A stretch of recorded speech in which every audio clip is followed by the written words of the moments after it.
ഇത് ഉത്തരേന്ത്യയിലല്ല. അവിടെ തൊഗാടി അത് പറഞ്ഞു, ഇവിടെ ഇത് നമ്മൾ കേട്ടിട്ടുണ്ട്. പക്ഷെ കേരളത്തിലാണ്. കേരളത്തിൽ ഇത്ര വിഭാഗീയമായും വർഗീയമായും കാര്യങ്ങൾ പറയാൻ പറ്റുമോ?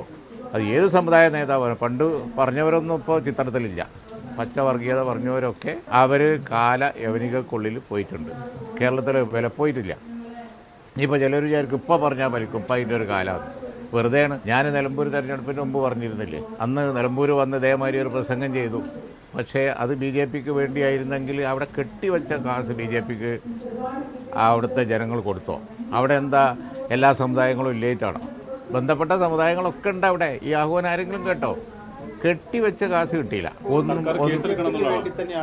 ഞാൻ പറയേണ്ടത് സർക്കാർ എന്ത് ചെയ്യണം, സർക്കാർ തീരുമാനിക്കട്ടെ. ഇത്തരം വർഗീയ പ്രസംഗങ്ങൾ സമൂഹത്തിൽ ഉണ്ടാക്കുന്ന പ്രത്യാഘാതം ഗുരുതരമാണ്. ആ പച്ചക്ക് വർഗീയത ഏത് സമുദായ വക്താവ് പറഞ്ഞാലും അത് ഗൗരവമുള്ള വിഷയമാണ്.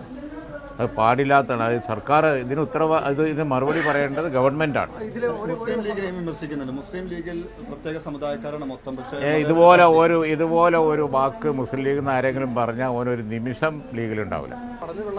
സർക്കാർ നിലപാട് വ്യക്തമാക്കണമെന്ന് പറയുമ്പോൾ രണ്ട് വശങ്ങളുണ്ട്. ഒന്ന്, ഇതിനകത്ത് ഉണ്ടാക്കുന്ന ഒരു ധ്രുവീകരണമായി ബന്ധപ്പെട്ട സർക്കാരിന് രണ്ട് സർക്കാരിനെ രക്ഷിക്കാനോ സർക്കാരിനെ ഫേവർ ചെയ്യാൻ വേണ്ടിയിട്ടാണോ ഇങ്ങനെ ഒരു വാദം? അതിപ്പോൾ എനിക്ക് പറയാൻ പറ്റുമോ? ഇത് ഈ സംസ്ഥാനത്തുള്ള രാഷ്ട്രീയ പാർട്ടികൾ ഇതിനെങ്ങനെ നോക്കി നടത്തുന്നു? CPM ഇത് വോട്ട് നഷ്ടപ്പെടും എന്ന പേടിയാണോ?